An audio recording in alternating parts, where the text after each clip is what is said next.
C'est François Ier qui décida d'enlever au Louvre son aspect de forteresse et commença les collections royales avec des tableaux comme le Saint-Jean-Baptiste de Léonard de Vinci ou la Belle jardinière de Raphaël. La partie de la cour carrée imaginée par Pierre Lescot fut terminée sous Henri II. Louis XIII la fit prolonger et enrichit d'autre part le trésor du cabinet royal avec des œuvres de Holbein,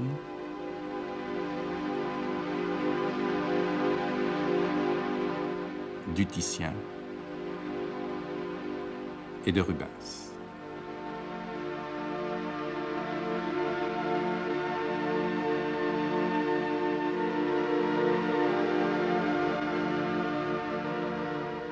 Mais la royauté ne fut jamais aussi fastueuse qu'avec Louis XIV. C'est lui qui fit édifier la Grande Colonnade. Comme il préférait pourtant Versailles, les membres de l'Académie royale commencèrent à se servir du Louvre pour exposer leurs peintures et leurs sculptures. On garda cette habitude pendant tout l'Ancien Régime, comme le montre cette gravure de 1785. Et les collections royales continuèrent à s'enrichir. Au XVIIIe siècle, la mode du retour à la nature fit choisir à Louis XVI, dernier monarque de droit divin, les œuvres de Greuze et de Lenain. Peu après, la Révolution française transforma le fonds royal en bien national.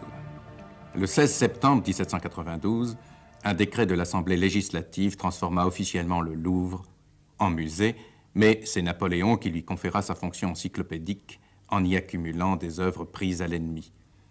Après les 100 jours, les Alliés reprirent la plus grande partie du butin en abandonnant aux conservateurs, vivants de nom, certaines pièces jugées sans intérêt, comme les primitifs italiens. Ce sont les recherches de vivants de nom sur les origines de la peinture classique, celle d'avant Raphaël, qui lui firent découvrir la beauté des œuvres de Cimabue. Sans lui, nous n'aurions peut-être pas la chance aujourd'hui d'admirer cette Vierge aux anges, peinte à la fin du XIIIe siècle.